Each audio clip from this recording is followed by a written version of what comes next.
question from one of our participants on the webinar. He's asking, what is your experience with department-based structures versus teams that are project-based? Can you talk about that? Yeah, I guess I would sort of say I'm not a fan of matrix organizations. But then, if you look at kind of where my career has been, I've always been associated with fairly large projects. And so the need for a project team where everybody talks to each other, where you got contracts people and engineering people and procurement people all in the same room, and they all report to the same boss, and they all got the same thing at stake. A project team is very, very effective for large projects. I don't think you can deal with a matrix organization. The last organization I ran, 5,000 contracts, 5,000 programs, scaled all the way from $500,000 to $1 billion, right? You can't have project teams. You got to have a matrix organization.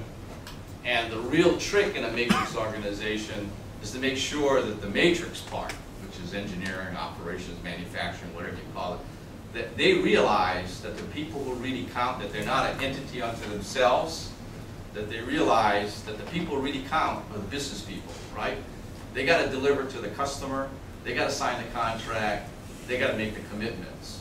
So until you get the functional organizations oriented towards, the only people that count are the people that deal with the customer. And so I've got to make sure his or her commitments ring true. That's kind of the matrix organization you want. I've worked in matrix organization where the matrix has a life of its own. And so, I would sort of say one interesting thing about a matrix organization, the last one I ran, my best friend and the guy that I trusted the most and I spent the most time talking to was my CFO. Because he knew I made the decisions, and if I decided we were going to invest $21 million, we'd invest $21 million and go along with it. But I always listened to him. And we respected each other, and we could talk about some of the real tough things. But he was one of my most valued guys. Even though we came from two separate backgrounds, and he could be as anal as you can imagine, but we just, we knew that it was about bringing good business to our stockholders and results to our customers. Thank you. Okay. Why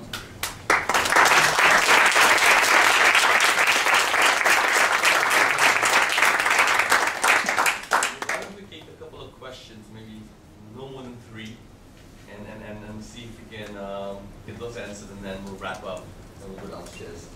If there's anybody got any questions, go ahead. Yeah. Please speak up, just because the guys on the video can also hear. Okay. You said in your presentation to not tolerate incompetence. Right. But how, as a business leader in either a big or a small organization or a big or a small position, do you deal with if you find true incompetence? Well, I mean, there's sort of 2 things I would maybe point out. One, you got to have a HR process that evaluates, that's fairly disciplined, that evaluates your employees, right? And even at IBM, I mean, we used to call the bottom 10% fairly regularly. Okay, that's sort of kind of like, unfortunately, that's a little bit like spreading peanut butter, but that's one thing that you got to have is you got to have integrity in the way you evaluate and qualify people. The other thing that I'm a true believer on is you should never let anybody be tenured for the first 2 years. I mean, the first 2 years to me ought to be, and IBM had this on marketing guys, until you sort of kind of show demonstrated results for 2 years, you weren't a real employee. I mean, you're a temporary employee kind of a thing. So I'd sort of say those 2 things kind of work. Now let's get to the executive level, right? I had 17 direct reports. I mean, you work with them every day. You absolutely know which ones that work for them.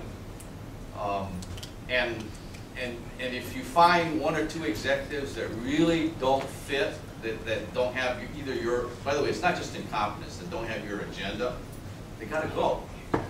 They can't get in the boat. They gotta, you know, they gotta go swim somewhere else, right? And you gotta have the courage to do that. And maybe you can, and most people, by the way, after you do that for them, and they end up somewhere else, they'll come back and tell you that they were better off outside the organization after they did it. So, you know, to me, that's sort of, there's two elements of it.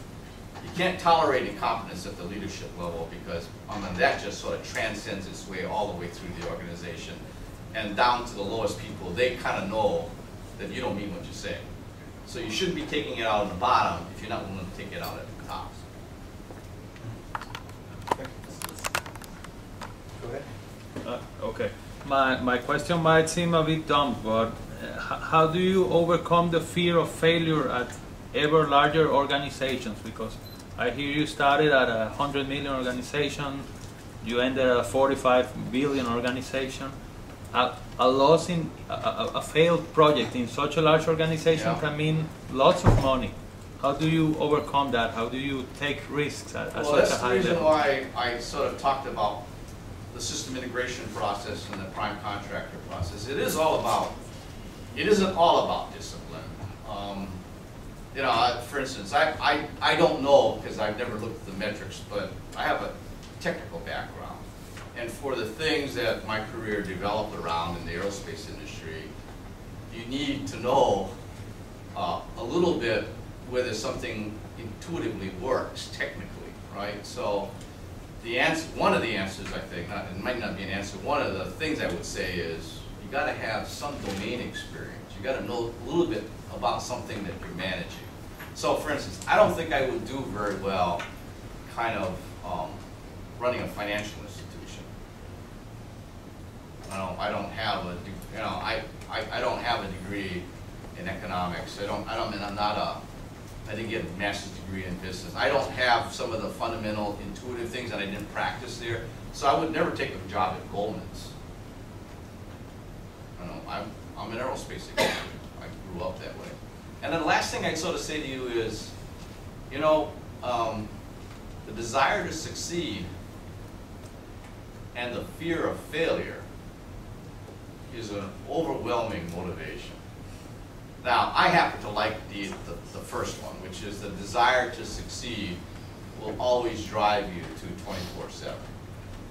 And I had a couple of executive assistants work for me that sort of said, hey, you know, his passion to succeed, his passion to demonstrate that you can get some of the hard things done. So I like hard things. Some people don't like hard things. I like hard things. I think adversity and hard things make you grow. Makes you a better person. But so following up on that, sure. You mentioned starting the company, the AE Systems, $1.5 million, and then grew to 45 billion through acquisitions mainly. Right. Would you say that growth would have happened if you did it organically? Never. And if not, what were the key decision points in acquisition that you decided to buy instead of make, or kind of innovate? You probably can't grow organically at that rate. I mean, IBM was a $60 billion company. It took them 50 years to get there, right? So think about it. I mean, they went from the time recording machine company at $50 million to 50-something or 60-something billion, but it took them 50 years. And so that's the length of that journey organically. And even then, they bought a few things, like their own computing company, et cetera. You have, if you want to grow to the kind of size we're talking about, you have to do it through mergers and acquisitions. You can't do it